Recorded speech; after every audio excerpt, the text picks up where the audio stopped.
You're listening to an Airwave Media Podcast. Today on the Useless Information Retrocast, you'll learn about whether or not it's legal for a woman to pick her husband's pockets as he sleeps. Or how about a Chicago man who mailed a $1 bill to 500 random people and simply requested that they put that in an envelope and mail the $1 right back to him? Or how about a drummer who came up with a unique way to get around his high school's ban on long hair? He figured out a way so he wouldn't have to cut his hair. And I'll add, if you were listening to rock music in the early 1980s, you have almost certainly heard his work. And that's because he got the gig of a lifetime working with a very famous singer. Well, all those stories, the question of the day, today's retro sponsor, and so much more. It's all coming up next on today's Retrocast. I am Steve Silverman, and this is the Useless Information Podcast. Useless information. Hey everyone, I hope you're doing well. I think I've selected a great collection of stories for you today, so let's not waste any more time and let's dive right in.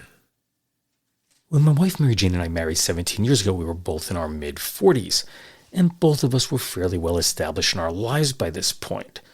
Of course, we both had stable careers, fully furnished apartments, and I have to tell you, more stuff than we knew what to do with. We had duplicates of just about everything, you name it, blenders, clothes irons, TVs, dishes, and I can just go on and on and on. Perhaps the hardest thing to deal with was the issue of money. Not that the two of us had any disagreement over this. It's just that we began our careers with nothing in the bank, so for many years after we were married, we simply kept our finances separate. And of course, this is more out of habit than anything else, but over time, our finances just naturally became more and more integrated. Now today, we still have separate bank accounts, but at some point years ago, I put my name on her account, and of course, Mary Jane put her name on mine. And when we go to pay the bills, we just simply shuffle money from one account to the other as needed. In other words, everything we have belongs to both of us. I mention all this because the question of a married couple's finances was one that Magistrate Thomas McFarland of Philadelphia Central Police Court had to deal with on the evening of February 27th of 1912. This was the case of John Dorcas, who lived at 1130 Waverly Street in that city, and Dorcas had been arrested on a charge of non-support, which was filed by his wife Veronica. The two, they had not lived together for over a year. Here's Dorcas's explanation. It ain't no wonder, Judge. That woman is one of man's enemies. We men always hang together on the pocketbook question. Judge, she's a robber. I caught her going through my pants pocket one night. She done me for 4 bits. Do you blame me for leaving her? And here's the judge's response. Blame you? Sure I blame you. A man and a woman when married are one. What yours is hers, and what she has is yours. See? Therefore, she cannot rob you of what belonged to her as much as it did to you. Every wife has a right to go through her husband's pockets. $300 bail for the court. $300 bail may not seem like much, but that's around $10,000 today. Anyway, I just finished this story by saying that my wife Mary Jane is welcome to go through my pockets anytime she would like. But she won't find much. That's because we both have the same credit cards, and in this cashless society, I have very little cash on me typically. Have you ever noticed that when you give to one charity, you suddenly get a deluge of donation requests from other charities in the mail? And they always include some sort of gift. It could be address labels, notepads, greeting cards, and so on.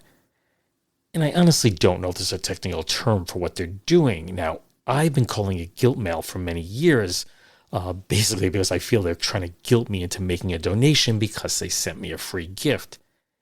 But that's why I found this next story so interesting. It's kind of a twist on that guilt mail concept. It's a syndicated story from April of 1946, and it's of a 34-year-old Chicago businessman named George Barr.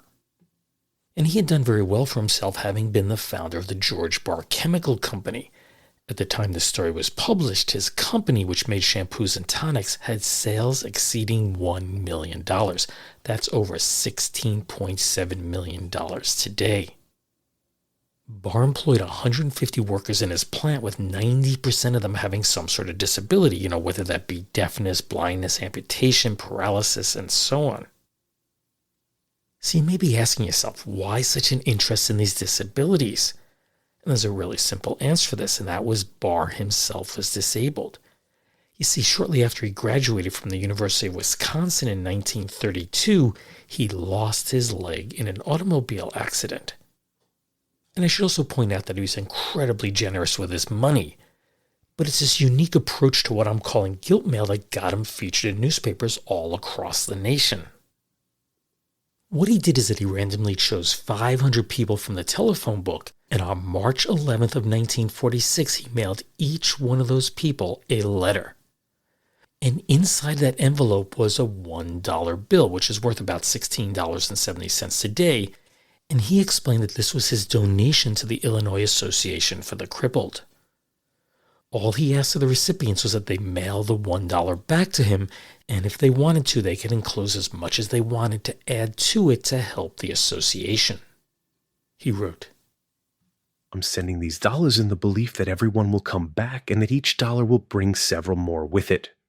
Remember, both my dollar and your dollars go to help crippled children and adults.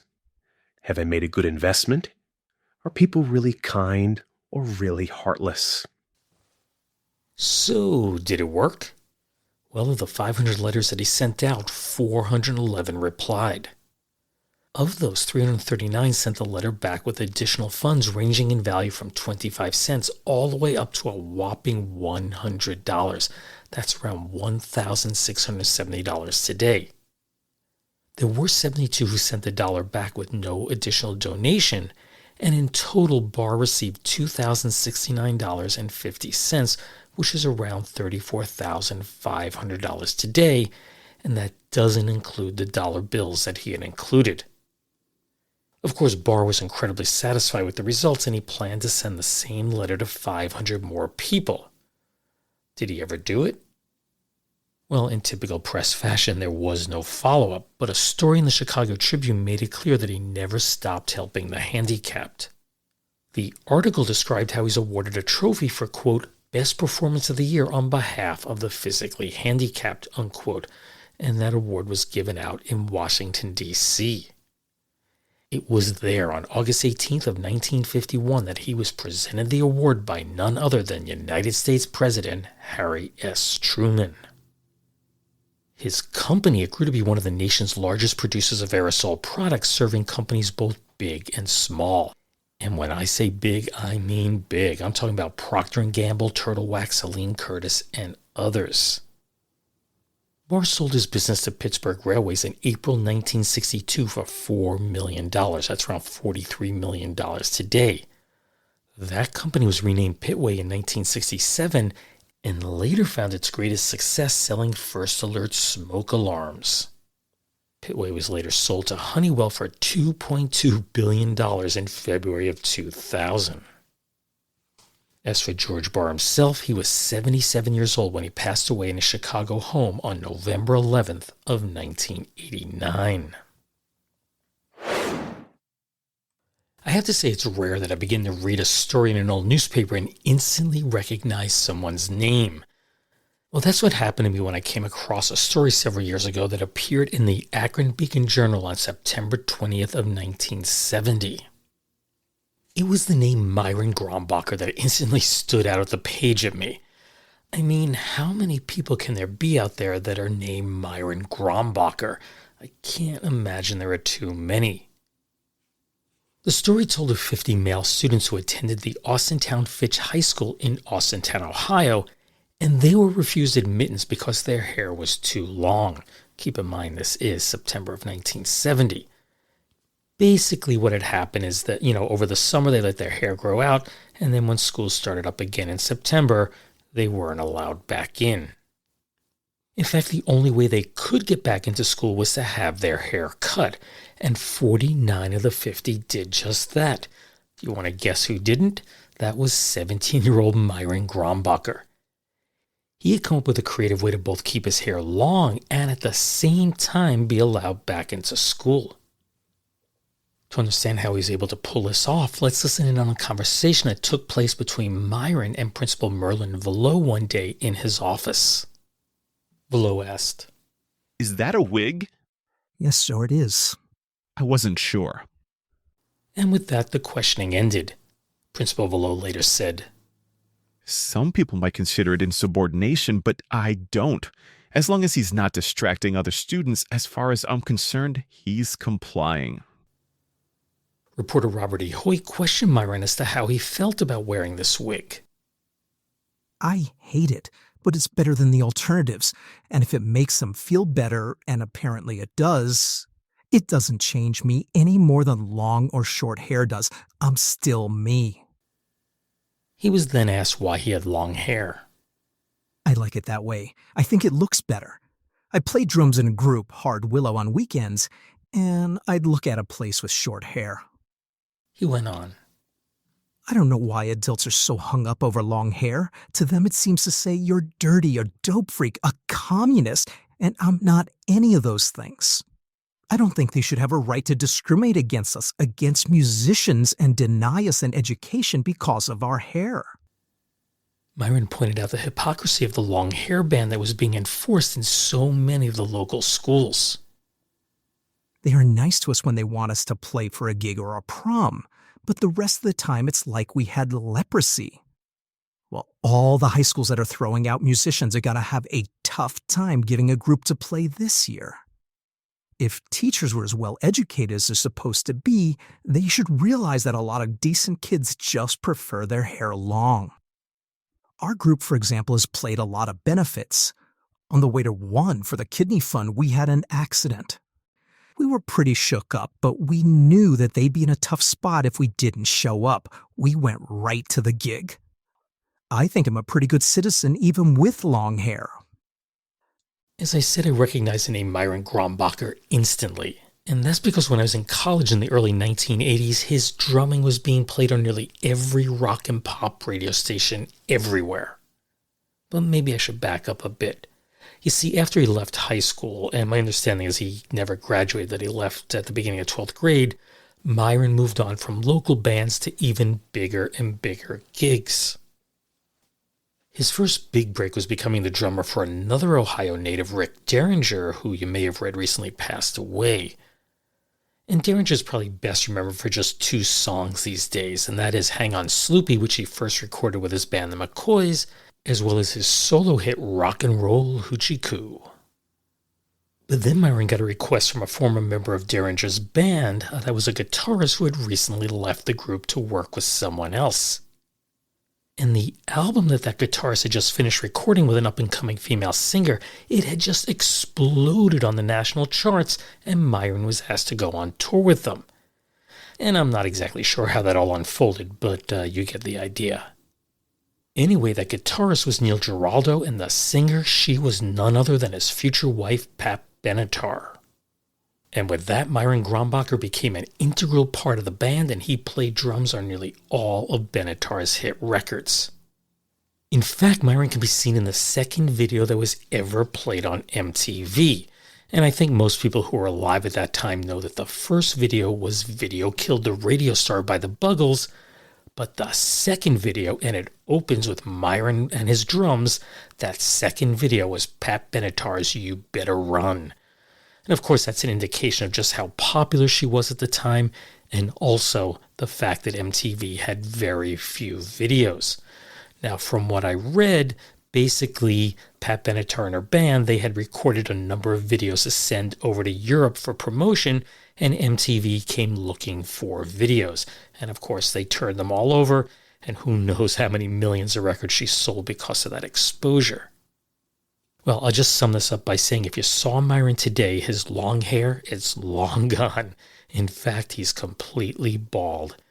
And I have great respect for him, so I'll just jokingly state that maybe he should have kept that wig after all. As you probably know, People magazine declares some lucky fellow to be their sexiest man alive every year. So I have a very simple question for you, and that is, who's the oldest person ever to be named their sexiest man alive? Well, if you hang around till the end of the podcast, I'll let you know exactly who they selected. And here's a little hint. He is a famous actor, and sadly, he's no longer with us. Say, I'm glad to know you had a good Christmas, Bill, and that big smile tells me you're still brimming over with a Christmas spirit. It's been a great holiday, Bob. Lots of presents, all the butter-baked turkey I could eat, and plenty of eggnog. Now, to my mind, there's the perfect holiday beverage, eggnog. It's easy, fast, and tastes so wonderful. All you do is pick up bottles or cartons of ready-to-serve eggnog at your food store, or have your milkman deliver to your door. Add your favorite hospitality flavoring, and you've got the perfect wintertime beverage, ready to hand your guests in only a couple of minutes from the time the doorbell rings. Let the youngsters enjoy eggnog, too, sometimes flavored with chocolate or fruit juices. Eggnog is so nutritious, rich with all the goodness of milk. Make the most of this holiday season and all your at-home occasions this winter. Serve easy, speedy eggnog. And say, Bill, did you remind the folks to turn in those empty milk bottles? Oh, say, that's right, Bob. Folks, because of the current emergency situation, please return your milk bottles so that no one will have to do without. That commercial for eggnog is from the December 25th, 1953 Christmas broadcast of The Bob Hope Show. Bob's guest on this particular episode was famed swimmer and actress Esther Williams. Of course, the main reason I played this episode is because with Christmas approaching, that also means the sales of eggnog is skyrocketing. But to be honest, it's not one of my favorites. If I never have another sip of it, I have to tell you, I'll be fine. Now, as I was working on this, I began to wonder, what exactly is eggnog? I get the egg portion of the name, but what is nog? So I did do some checking, and eggnog as a whole is considered to be a stirred custard of milk, sugar, cream, eggs, and spices. As for the nog portion of the name, no one's exactly sure. Most sources think that it has something to do with the beer or maybe the wooden mug that the beer was served in, and that's where the nog comes from in the name. But as I said, no one is exactly sure. What I did find interesting is that for a product to be called eggnog here in the United States, it's required to have egg yolk solids as 1% of its final weight. That's it. Of course, there's so little egg because they want to keep the cost of production down. So if you buy commercially prepared eggnog, they tend to skimp on the milk and the eggs. So you may be wondering, what are they putting in instead? Well, it turns out they use some sort of thickener. That could be gelatin, guar gum, or whatever. What does this all mean? Well, if you're going to buy eggnog at the store, it's probably not genuine. If you want the real thing, you're going to have to make it yourself or find a smaller brand that makes it. As for the milk bottle emergency that they mentioned at the very end, that was due to a nationwide strike at the American Can Company.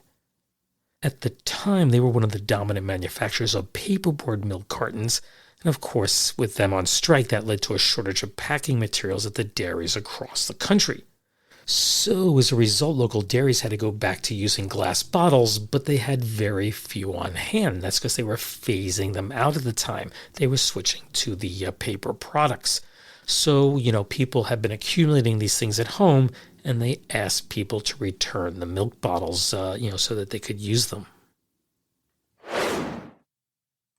And now it's time for a segment I like to call Footnotes to History. And as I've said before, these require no further research on my part, so I'm just going to read these articles verbatim, just as they were printed in newspapers decades ago. And the first story I have for you was printed in the Hartford Courant on March 27th of 1927 on page 11. The headline on this one is Clowns Organized for Less Work, More Pay. Paris, March 26, Associated Press. The life of the clown has been made brighter in France by an association for the professional defense and mutual aid of the funny men. Clowns work harder under their grease paint and get less money than any other theatrical headliners, said the founders of the association. They also contend that fame smiles less fruitfully on their ranks than it does on other theatrical artists. Such famous fun makers as Fratellini Brothers, Charlie of Cirque de Paris, and scores of others known throughout Europe are members of the new association. Too many calls for charity purposes as one bugbear of the clown's life specifically mentioned by the association. Another is low salaries, which founders of the society think they can regulate. And I'll just throw in that when I was a kid, it seemed like everyone loved clowns, but today that is not the case. In fact, having been a teacher, I began to notice as the years went by that more and more of my students feared clowns. They hated clowns. They wanted nothing to do with them, which my hunch has something to do with the portrayal of clowns in Hollywood movies. Our second story was published on January 2nd in 1930 in the Boston Globe on page 28. And the headline on this one reads, "Rides 2 miles clinging to tire." And 2 miles is around 3.2 kilometers. And there's also 2 subheadlines on the story. The first is "Everett man jumps on auto after crash." And the second is "Captures man who shouted, quote, 'Try and get me,' unquote." Everett, January 1st, and Everett, Massachusetts is directly north of Boston. Following a 2-mile ride on the spare tire of an automobile driven by an alleged drunken autoist, and a further pursuit of several blocks in a commandeered machine, Horace Parsons, 21 of 21 Orange Court, early today captured a man who he says yelled, open quote, "Try and get me," unquote, and then drove away after a head-on collision with his car on Cottage Street.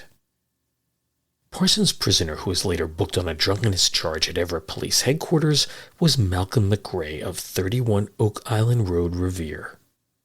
Ben Parsons, brother of Horace and a passenger in his car at the time of the collision, injured his forehead in the crash.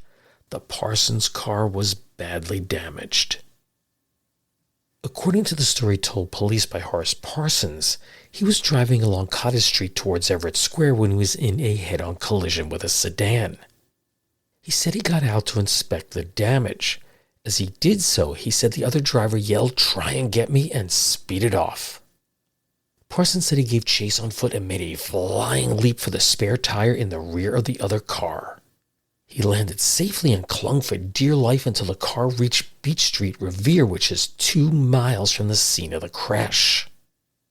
At this point, another car containing James Starkey, Martin Flanagan, and Vincent Corbett raced abreast of the sedan. The men yelled to Parsons to jump off. He did so and then resumed pursuit in their car. The car containing the 4 men succeeded in heading off McRae after a furious race for several blocks. The latter was forced to stop. The 4 men then pounced on him. Parsons took his prisoner to the home of Angus McRae at 28 Autumn Street, this city, where the police were notified and Patrolman James O'Donnell called for Parsons' prisoner. This next story comes with a little cartoon. It says, "But officer, I can explain everything." And this appeared in the April 6, 1943 edition of the Akron Beacon Journal on page 2. The headline was, "Explains Reasons for 2 Licenses." A traveling salesman in Akron today has reclaimed his auto from the police after explaining why the front of his car should be from Georgia and the tail of it from Nebraska. Police ordered the car towed off the street when they found that the license plates on the parked car didn't match.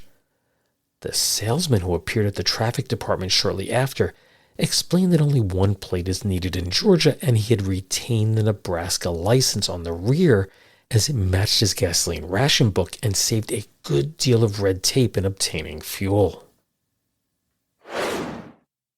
Next, we have a story that appeared in the Los Angeles Evening Citizen News on the front page on April 30th of 1957.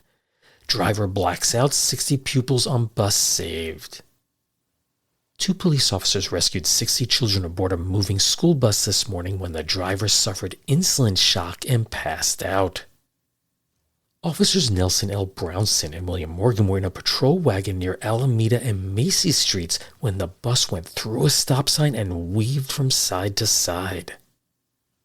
Observing that the driver was slumped over the wheel, Morgan drove the police wagon alongside the bus and Brownson leaped aboard. Brownson drove the bus to Our Lady Queen of Angels School at 725 Casteller Street, while Morgan rushed the driver, Frank Ramos, 51 of 2011 Huron Street, to Lincoln Heights Receiving Hospital. I should note that there was a longer, or at least what appeared to be a longer story in the Los Angeles Times. There's even a picture of the two officers. The problem is that the story began on the front page and it continued on page 2, but when I went to page 2, there was no part 2. So I wasn't able to research this any further. My hunch is that when they scanned the newspaper in, they got page 1 from one edition and page 2 from another. So it may be lost forever. Who knows? And finally, we have a story that was published on December 12th of 1998 in Newsday on page 7. The headline reads, Sharp Student Spots Pencil Slogan Gaffe by Alan J. Wax, staff writer. An upstate fourth grader has made a point that's become an embarrassment for the Plainview company that sold pencils to his school. Cody Mosier, a 10-year-old at Ticonderoga Elementary School near Lake George, discovered that the anti-drug message imprinted on a pencil distributed by the company, the Bureau of At-Risk Youth Incorporated, becomes radically different once the pencil is sharpened. The pencils carry the slogan, "Too cool to do drugs." But Cody noticed as the pencil is worn down and sharpened, the message turns into "cool to do drugs" and then simply "do drugs." The 20-cent regular number 2 pencils were distributed prior to Drug Prevention Week in October by the company to hundreds of schools across the country. Open quote, "They're all gone by now," unquote, said company president Ed Wurz, adding, "Most people throw them away, but one astute child discovered it all." The company, which sells more than 200 different items to 50,000 schools and youth organizations across the country, open quote, "takes drug prevention very seriously," unquote, said Wurz. But we see the humor in this particular situation. A new batch of pencils has the message imprinted in the opposite direction, so when they are sharpened, they read "too cool to do" and finally "too cool." For pointing out the botched message, Cody earned his class a letter of an apology from the company and a box full of t-shirts. Wurz hopes to benefit from the error, open quote. "It's an opportunity to tell about the good things we do," unquote, he said. The company, started in 1991, is one of the fastest growing private companies on Long Island. It has 70 employees. Now, I did do some checking, and the company is still in business, although there is a slight error in the article. It says it's the Bureau of At-Risk Youth Incorporated, but it's really the Bureau for At-Risk Youth Incorporated. And today they're part of a larger company called the Guidance Group, although they're pretty much located in the same portion of Long Island, and they sell various guidance materials for children's, teens, and adults. So early in the podcast, I'd asked you who was the oldest person ever to be named People's Sexiest Man Alive. Now, I got some bad news. If you chose me, you got it wrong. I have to tell you, unnamed sources have whispered to me that I have been a contender, but for some reason I always come in second place every single year. Well, so much for my bad humor. Moving on, let's get serious here. Before I reveal the answer, let me give you a little bit of trivia first. If you didn't know this, People magazine has the second largest circulation of any magazine here in the United States. The only magazine with the greatest circulation is the AARP magazine, which comes in first with 29,249,000 copies. Compare that with People's 2.5 million circulation. Of course, you're kind of comparing apples and oranges because the AARP magazine is kind of a benefit of being a member of the association, whereas People magazine, people choose to subscribe to that. Anyway, the first person ever named Sexiest Man Alive was Mel Gibson back on February 4th of 1985. He was 29 years old at the time. The youngest ever selected was 27-year-old Tom Cruise on July 23rd of 1990. And the magazine did have one co-award. That was in 1993. That's when they named Cindy Crawford and Richard Gere as the sexiest couple of the year. They also named Kate Upton as the sexiest woman of the year in 2014 when she was just 22. Actually, Esquire magazine, they ran the Sexiest Woman Alive feature from 2005 all the way up through 2015. Supposedly, and I can't prove this, but supposedly they were forced to discontinue the title after receiving too many complaints that it objectified women. Now, to answer the question that I asked earlier, the oldest person to be named by People magazine to be the sexiest man alive, that was 59-year-old, do you know? Sean Connery, back on December 16th of 1989. Now, before I sign off, I just wanted to mention a few things. First, I'll be giving a talk at the Clifton Park Half Moon Library on Monday, January 26th at 6 p.m. That lecture, in which I'll be sharing a few of my favorite stories from this podcast, is open to the public, and yes, it's completely free, so there's no registration required. You just simply show up and head upstairs to the event space. Honestly, my biggest fear, it's the middle of the winter, and I could be talking to an empty room. Hopefully not. I also have 2 more talks scheduled for Hudson Valley Community College. I typically do 1 per semester, but some people are requesting that I go back and do some of the older ones, so I'll be doing 2 this semester. Now, the first will be a brand new presentation. It'll be on their Troy campus on Friday, March 27th at 9:30 in the morning. The other will be a repeat of my first lecture, one that I gave there a few years ago, and I'll be giving that talk on Wednesday, April 29th at 1 p.m., and that'll be at the college's Malta, New York campus. And Malta is just a short distance south of Saratoga Springs. I should point out that since it is a college, there is a fee to attend those lectures. Last September when I presented, it was $15, so I assume it's going to be the same or about the same. And sign up for that typically begins in January when they release their spring course catalog. I haven't mentioned it in a while, but I've written 3 books over the years, and they make great Christmas or Hanukkah gifts, hint, hint. The most recent volume is titled The Flip Side of History, but my older books, those are Einstein's Refrigerator and Lindbergh's Artificial Heart, they are still available. At least they're available online. And they're all collections of quirky true stories, just like the ones I tell on this podcast. And I probably don't mention this often enough, but all the voices that you heard, excluding my own, my voice is real. All the other ones were AI generated. All I do is simply read the quotes, upload them to 11labs.io, and I alter the voice there. It just takes a few seconds to do. Just a reminder that you can find the Useless Information podcast on all the podcast platforms that are out there. So be sure to hit that follow button if you've never done so before. The Useless Information Podcast is proud to be part of the Airwave Media Podcast Network, so visit airwavemedia.com to explore their ever-growing collection of some of the very best podcasts out there. Anyways, as always, thanks for listening, and take care, everyone. Bye.